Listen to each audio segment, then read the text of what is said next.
Bhagavad Gita 15th chapter Purushottama యోగంలో 5th శ్లోకం.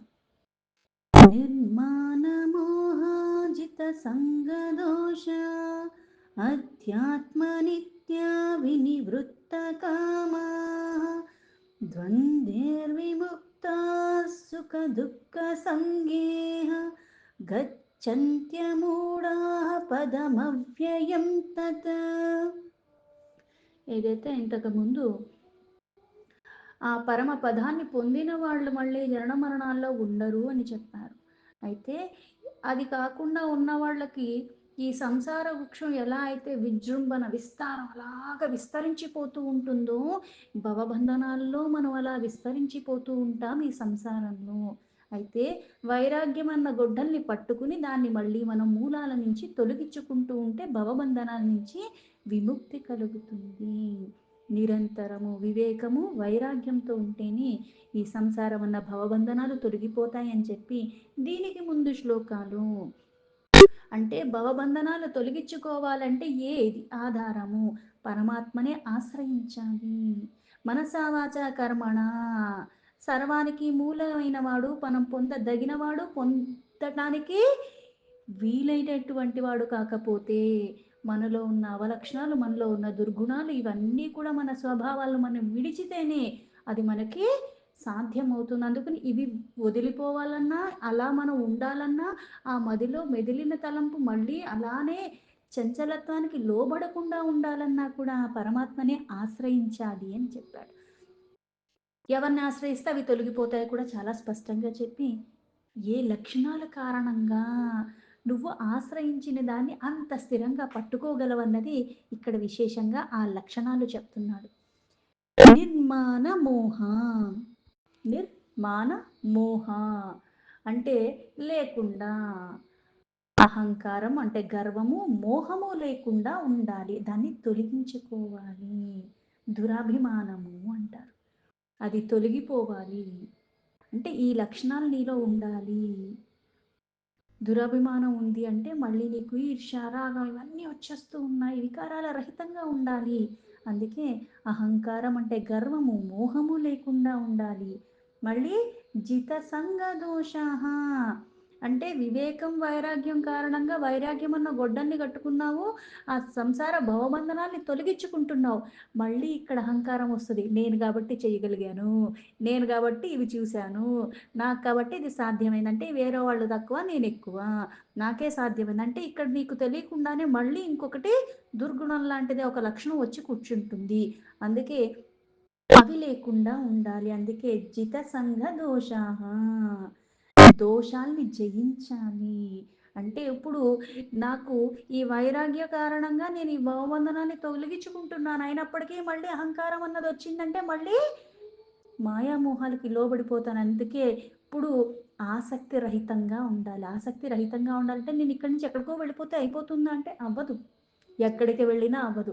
ఎందుకంటే నీ లోపల నుంచి దాన్ని నువ్వు ఎప్పుడైతే తీసేస్తావో నువ్వు ఎక్కడున్నా సాధ్యమవుతుంది. అందుకే జిత సంగ సంగమం అంటే ఇది కలవటం ద్వారా, ఇది ఉండటం ద్వారా అన్నీ మనకి అనుకూలంగా ఉన్నప్పుడు బుద్ధుడిలాగే అనిపిస్తూ ఉంటాం. చాలా నిశ్చలంగా ఉన్నానని అనుకుంటాం.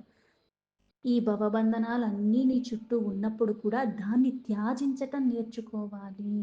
అందుకే సంగమ, ఆ మమకార ఆసక్తి ఇవన్నీ కూడా దోషాలు.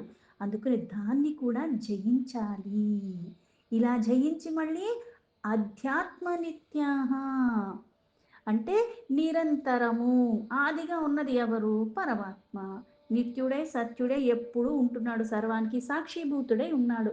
అందుకని ఆ నిరంతరము అంటే 24 గంటలు 365 రోజులు కూడా. అంతేగాని పండక్కి పబ్బానికి నాకేదో బాధ వచ్చిందని, నాకేదో ఇది వచ్చిందని అప్పుడు గుర్తు చేసుకుని చేయటం కాదు ఇక్కడ. నిరంతరం ఎందుకు?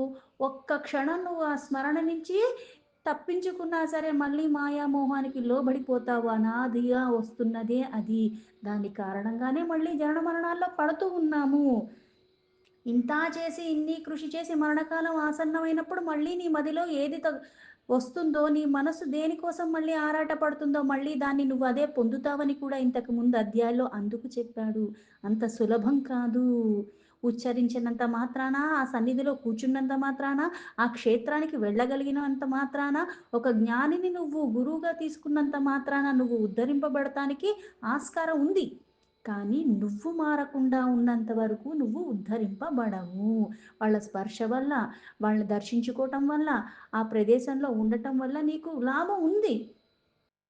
కాకపోతే ఈ జనన మరణాల నుంచి నువ్వు మళ్ళీ విముక్తి పొందాలి అంటే నిత్యము నిరంతరము సర్వానికి మూలమైన వాడినే ఆశ్రయించాలి ఎల్లవేళలా. విరామం ఇచ్చి చేస్తానంటే కుదరదు. విరామం ఆరామం తీసుకుంటానంటే మళ్ళీ మోహం మాయ వస్తుంది. మళ్ళీ పనికిరానివన్నీ ఇవి మళ్ళీ ఏం చేస్తాయంటే ఎంతోమంది సత్పురుషులే కొన్ని వేల సంవత్సరాలు తపస్సులు చేసి కొన్ని పొందిన వాళ్ళు కూడా మళ్ళీ మాయామోహానికి లోబడిన కారణంగా ఆ పుణ్యసారం అంతా తొలగించుకున్నారు. మనం చేసిన పుణ్యమా లేదు. ఉన్నది కూడా పోతూ పోతూ ఉంటే ఇంకా మిగిలేది ఏమీ లేదు. ఎలా అంటే ఇంకా అప్పుకి అప్పు, అప్పుకి అప్పు పెరిగిపోతూనే ఉంది. అక్కడ మనం సంపాదించింది లేదు, మన దగ్గర ఉన్నది లేదు. ఇది ఏ జన్మకి తీరేను, ఎన్ని జన్మలెత్తినా ఇది తీరని అగాధంలాగే ఉంటూ ఉంటుంది. అందుకే నిత్యము నిరంతరము ఆత్మస్వరూపమైన పరమాత్మయందే స్థిరంగా ఉండాలి, స్థితమై ఉండాలి. వినివృత్త కామాహ అలా ఉంటూ ఉంటే ఏమవుతుంది అంటే వినివృత్త కామ, కోరిక ఎక్కడి నుంచి వస్తుంది? ఇంద్రియాల దగ్గర నుంచి వస్తుంది. దాని తన్మాత్రలు, శబ్ద స్పర్శ రస రూప గంధాలు, కళ్ళు చూసిందల్లా కావాలని కాకుండా, అలాగే నోటికి రుచి బాగుంది కదా అని అదే పనిగా తిండి మీద ధ్యావతో ఉండకూడదు. తినాలి, బతకాలి కాబట్టి. అందుకే ఇంద్రియ భోగ కోరికల నుంచి పూర్తిగా స్వేచ్ఛ పొందినవాడు అంటే ఈ ప్రాపంచికమైన వాంఛల నుంచి పూర్తిగా మరలగలిగినవాడు. అన్నీ ఉండి వాటి నుంచి ఏది తినడానికి లేనప్పుడు నేను అన్నీ జయించానంటే ఎలా కుదురుతుంది కదా? అందుబాటులో లేదు కాబట్టి జయించానని అనుకుంటున్నాం. అది మళ్ళీ అందుబాటులోకి వెళ్తే అంతకన్నా విచ్చలవిడితనం వచ్చేస్తుంది మనకి. అందుబాటులో ఉన్నా సరే దాన్ని జయించి దాని నుంచి నువ్వు దూరంగా ఉంచుకోవాలి. అది కూడా మళ్ళీ ఇష్టంగా.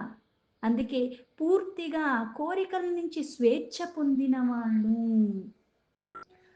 ద్వందేహ విముక్తాః. ఇవి అంటే ఒక్క లక్షణం ఉండి ఇంకోటి లేకపోతే కుదరదు. పూర్ణత్వం అంటేనే అంటే అన్నీ ఉండాలి. అప్పుడే పూర్ణత్వం వస్తుంది. ఈ లక్షణాలన్నీ కూడా అలా ఉండాలి. మోహాన్ని, మమకారాన్ని, ఆసక్తిని ఇవన్నీ మళ్ళీ పరమాత్మ యందే నిరంతరము ఉంటూ మళ్ళీ ఈ భోగాల యందు కూడా ఆసక్తి తొలగించుకున్న వాడే మళ్ళీ ద్వందేహ విముక్తాః. ద్వంద్వాలు అంటే సుఖం ఉందంటే దుఃఖం ఉంటుంది, ఇష్టం ఉందంటే అయిష్టం ఉంటుంది. వీటిల నుంచి కూడా ద్వంద్వాల నుంచి కూడా విముక్తులైన వారు. ఈ ద్వంద్వాలు ఎటువంటి మళ్ళీ సుఖ దుఃఖ సంఘేక. సుఖం వస్తే బాగుంది అనిపిస్తుంది, దుఃఖం వస్తే ఎవడికి ఇంకా కావాలి దుఃఖం అని అడుగుతాం మనం. ఎందుకు ఇచ్చావు అని అడుగుతాం. సుఖం ఇచ్చినప్పుడు ఎందుకు ఇచ్చావు అని అడుగుతామా? అడగం. అంటే నీకు అనుకూలంగా ఉన్నవన్నీ నీకు నచ్చినట్టు, నీకు అనుకూలం కానివి, నీకు నచ్చనివి ఏదన్నా జరిగినప్పుడు అది మళ్ళీ నీకు బాధకి గురయ్యేలాగా చేస్తుంది. దాని నుంచి మళ్ళీ లేనిపోని వచ్చేస్తూ ఉంటాయి. ఈర్ష్య, ద్వేషం, కోపం ఇవన్నీ. వీటిల్ని కూడా జయించి అంటే సుఖాన్ని ఎలా తీసుకుంటున్నావు, దుఃఖాన్ని కూడా అలాగే తీసుకోవాలి. ఇది కూడా నాకు మేలు చేయటానికే వచ్చింది. దీని నుంచి కూడా నేను ఒకటి నేర్చుకుంటున్నాను. పైగా దీని ద్వారా నేను నాలో ఉన్న అవలక్షణాన్ని తొలగించుకోవటానికి నాకు మళ్ళీ ఆస్కారం ఉన్నది. అందుకే సమభావ స్థితిలో ఉండగలగాలి. గచ్చంత్య మూఢాహ. ఈ సమభావ స్థితిలోకి వెళ్ళినప్పుడు, ఆ స్థితిలో నువ్వు ఉన్నప్పుడు అప్పుడు నువ్వు ఆ మూఢత్వం పోతుంది కాబట్టి, మూర్ఖత్వం పోతుంది కాబట్టి అప్పుడు వివేకవంతులు అవుతారు. అంటే ఇవన్నీ ఏవైతే చెప్పారో అవన్నీ తొలగించుకోవాలి. అహంకారం తొలగించుకోవాలి, మోహం తొలగించుకోవాలి, ఆసక్తి దోషాలన్నిటినీ సంగద్దోషాలన్నీ తొలగించుకోవాలి. పరమాత్మ ఎందే చింత నిత్యము నిరంతరమై స్థిరమై ఉండాలి. ప్రాపంచిక కోరికలు తొలగిపోవాలి. ద్వంద్వాలకు అతీతంగా ఉండాలి. అప్పుడే మనకి జ్ఞానం కలుగుతుంది, మూర్ఖత్వం తొలగిపోతుంది. అజ్ఞానం అన్న అంధకారం నీకు శాశ్వతంగా తొలగిపోతుంది. దాని కారణంగా మళ్ళీ ఏమవుతుంది? పదమవ్యయం తత్. పరమపదము, ఆ ధామము, నిత్యమైన సనాతనమైన దాన్ని నువ్వు చేరుకోగలవు. ఈ లక్షణాలు అన్నీ ఉండాలి. ఒకటి ఉండి ఒకటి లేదంటే మళ్ళీ కుదరదు. శ్లోకానికి యథాతథ మీనింగ్ తీసుకుంటే నిర్మాణమోహాజిత సంగదోష अध्यात्मनित्या विनिवृत्तकामाः द्वन्द्वैर्विमुक्ताः सुखदुःखसंज्ञेः गच्छन्त्यमूढाः पदमव्ययं तत्.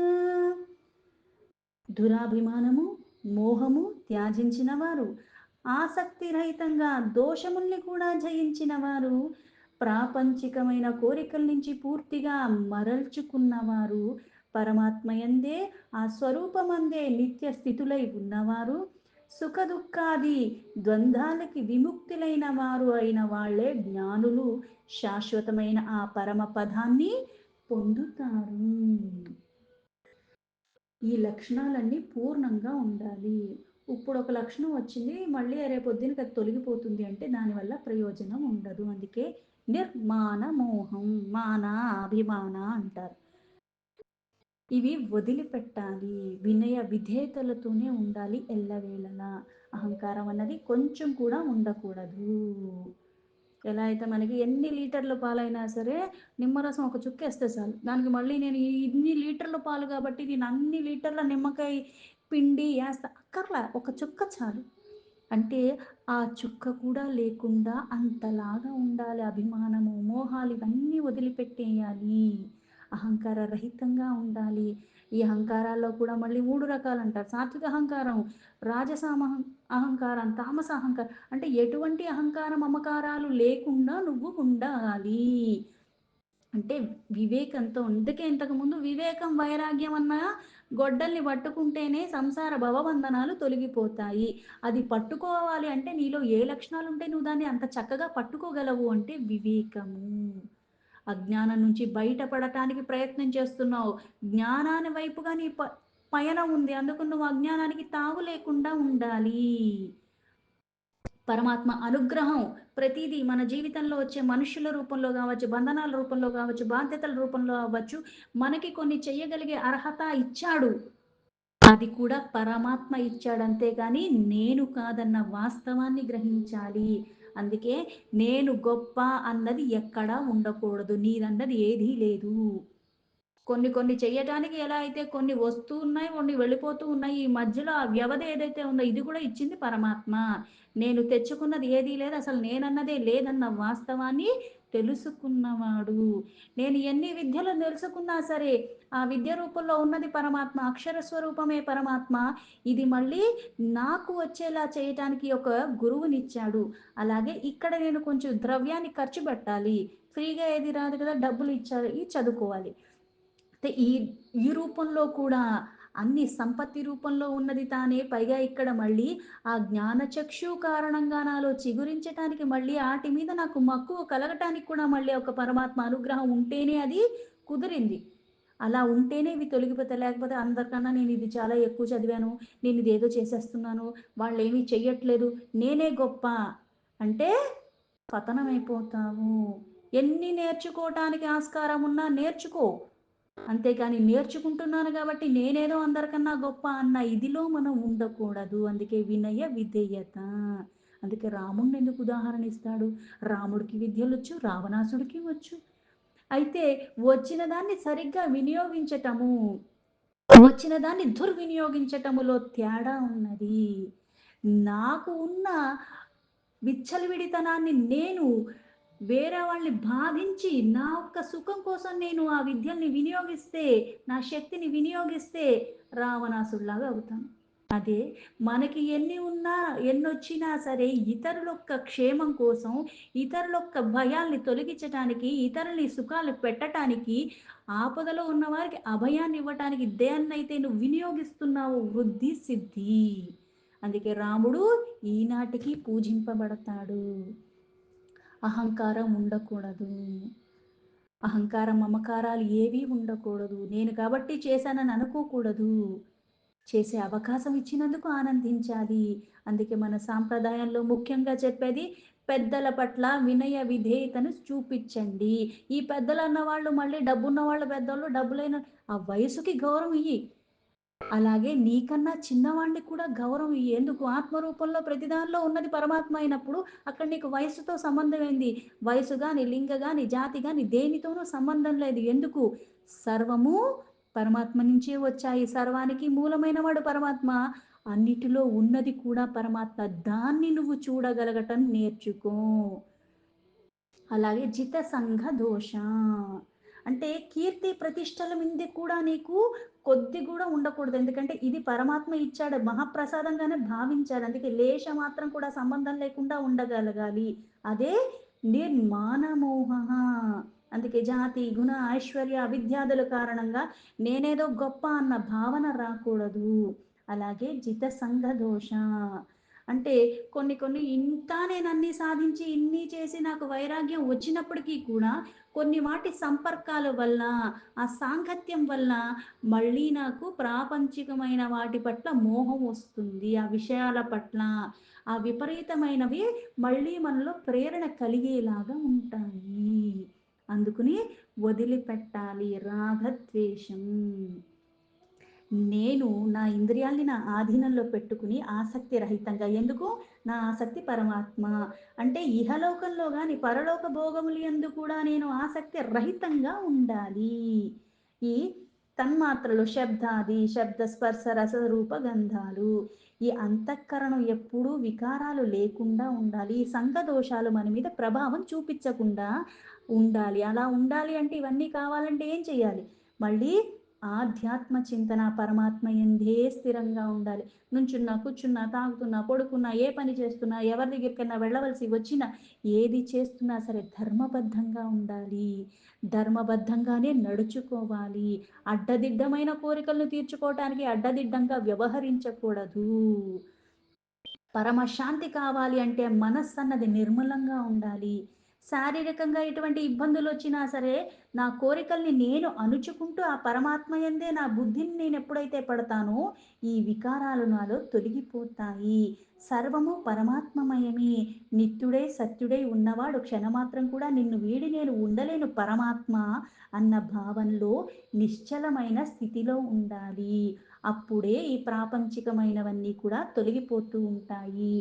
శబ్దము, ఇవన్నీ రసరూపగంధాలు చూసే కొద్దీ ఆ స్పృహలు, వాసనలు ఇవన్నీ ఇంకా ఇంకా నీలో కోరికలు పెంచేస్తూ ఉంటాయి. అందుకే మనోవృత్తి రూపంలో ఉన్నవన్నీ కూడా నువ్వు, అందుకే మనోనిగ్రహం కావాలి ప్రథమంగా.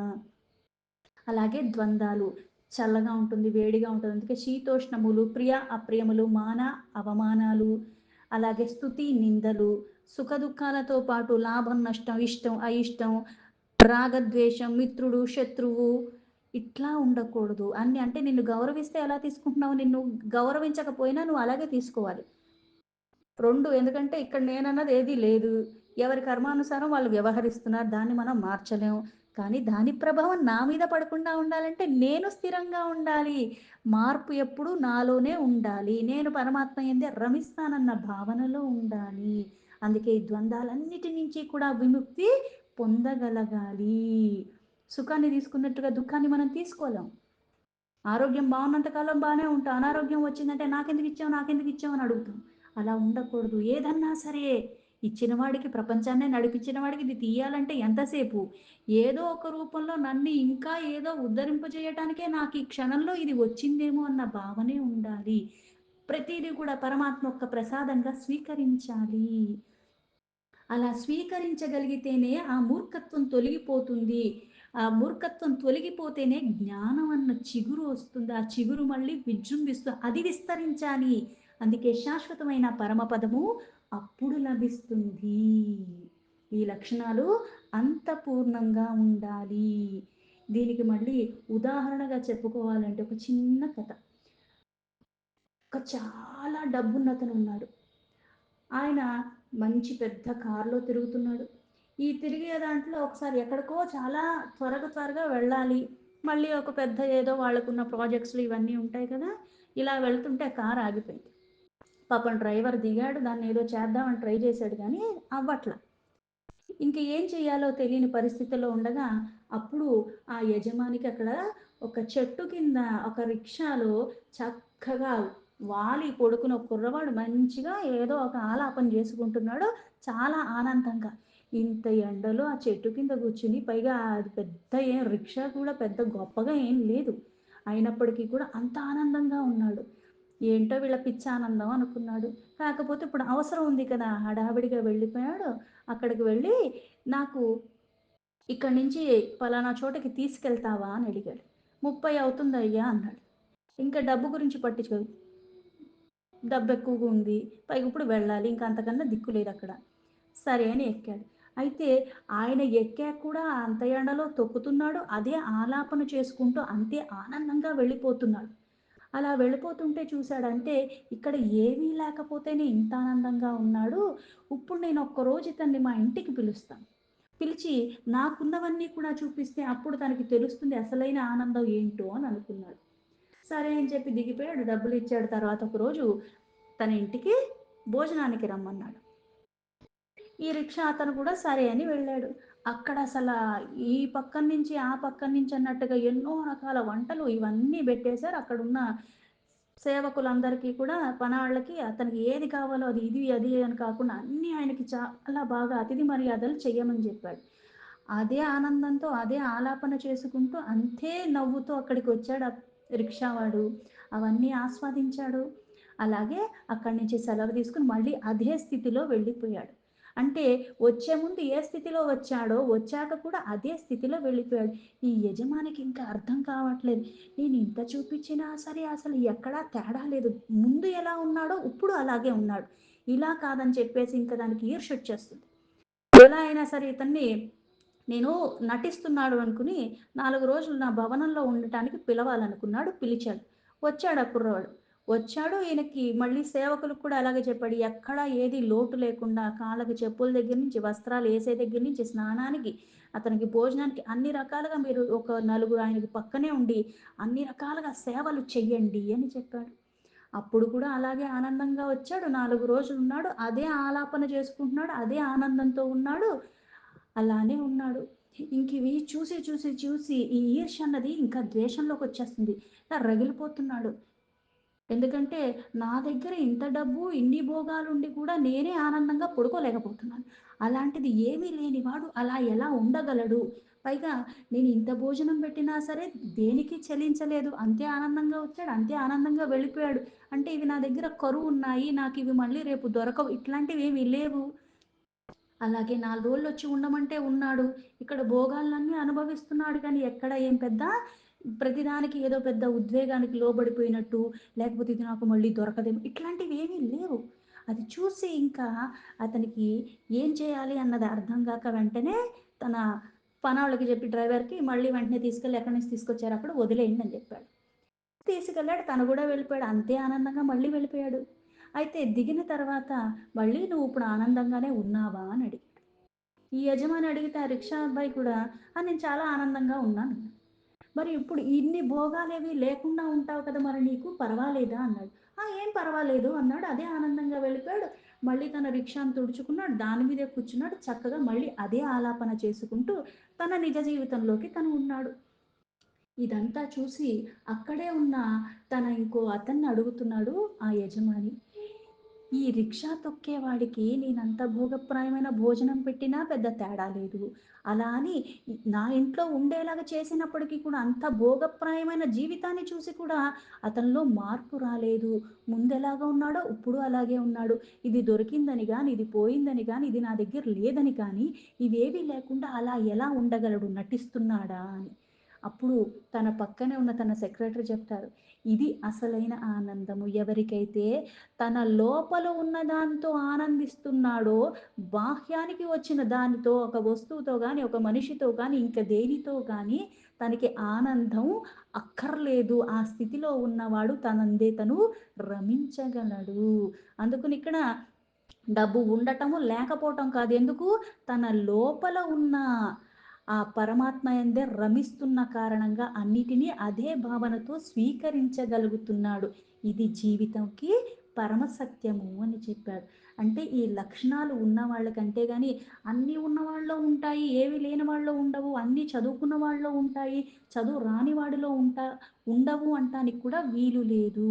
ఎందుకంటే అక్కడ మళ్ళీ ఆ జ్ఞాన చక్షువు అన్నది ఎవరిలో వస్తుంది అంటే వాళ్ళ అనుభవాల కొద్దీ పరమాత్మ యందు వాళ్ళకున్న నిర్మల ఆ భక్తి కారణంగా అవి పూర్ణంగా వస్తాయి వాళ్ళకి. నేనిన్ని ఉపచారాలు చేసినంత మాత్రాన నాకొస్తుందనుకోవటం మళ్ళీ అవివేకము. కాకపోతే అది కావాలని నేను ప్రయాస చెయ్యాలి. నాకు రాదని ముందే చేతులెత్తేయకూడదు. ఎందుకంటే క్రమేణా చేసుకుంటూ పోతూ ఉంటేనే అందుకే నిత్యకృత్యాలని కొన్ని పెట్టింది.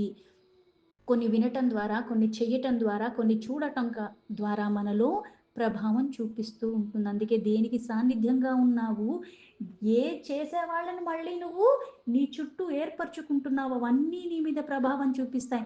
నీ ప్రభావం వాళ్ళ మీద చూపించే అంత గొప్పగా నీ జీవితం లేదు, నువ్వు లేవు.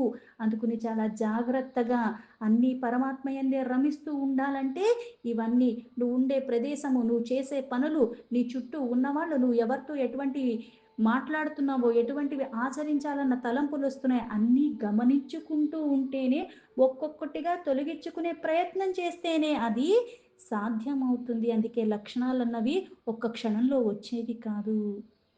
సాధన అన్నది కూడా అందుకే సాధించుకోవాలి అంటే చెయ్యగా ఆ తపన అన్నది అలాగే ఉంటేనే వస్తుంది.